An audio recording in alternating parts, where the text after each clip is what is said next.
Today we have the pleasure of welcoming Dr. Tamara Chaplin, U of I Associate Professor of Modern European History, to discuss the Notre Dame Cathedral. So, first of all, welcome to the studio, Dr. Chaplin. How are you doing today? I'm very well, thank you, and thank you for having me to talk about this important event. Absolutely. What is your kind of initial reaction from the fire at Notre Dame?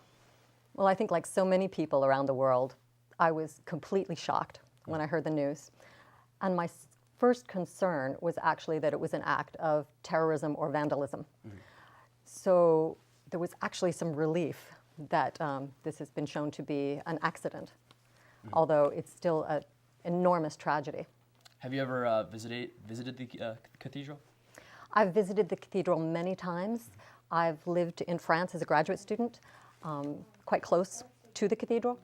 And I think one of the things that's astounding about the cathedral is its location in the city of Paris, because it is visible, widely visible from so many parts of the city.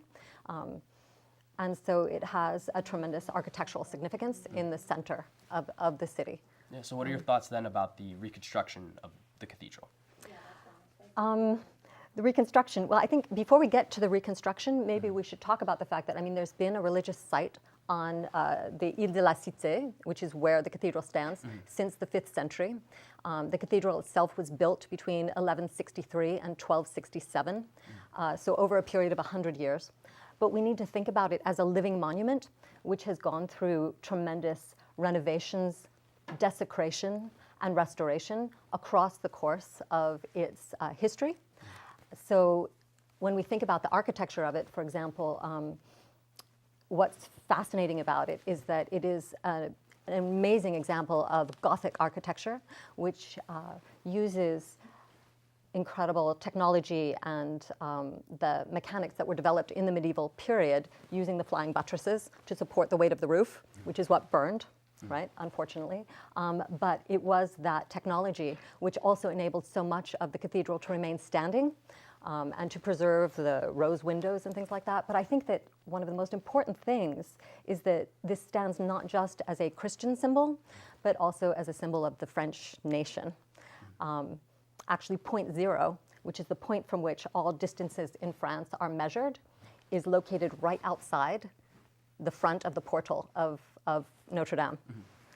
How would you say that the reconstruction is both a political opportunity, but also a political issue? It's a good question.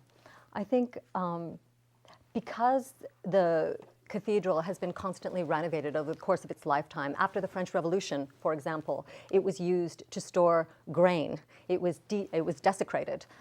The biblical statues that were on the outside were beheaded during the French Revolution at the end of the 18th century. And it was rededicated to the cult of reason. But then Napoleon actually crowned himself there in 1804 and gave it back to the Catholic Church. Then the French nation took it back for the people in 1905 when they separated church and state. So now it's a UNESCO World Heritage Site. It's considered to be one of the great jewels of architecture and artistry the world over. The interesting thing, though, is that for the renovation of it, that spire that we see falling over in that incredible media coverage that you've shown on your show was actually only built in the 19th century. And they're already arguing about what should be put there now. Many people say we should put it back because it was original, but it wasn't original, right? So it's changed so many times that now there are a great deal of arguments over how we will renovate that cathedral. It's also an opportunity, I think, for the President of France, Emmanuel Macron, who has been very embattled by the protests, by the Gilets jaunes, the yellow vest movement, people who have been desecrating monuments in the capital because they are clamoring for better social support and lower taxes. And it's an opportunity for him to try and rally the French people and the nation, I think, to come together and to recognize the importance of protecting and preserving the kind of cultural creations of civilization. And I think in a moment where now we're really suffering from isolationism and a kind of fall into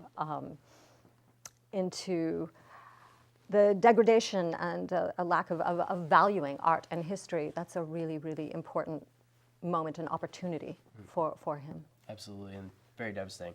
Well, that's all the time we have today. Thank you for joining me. I really appreciate it.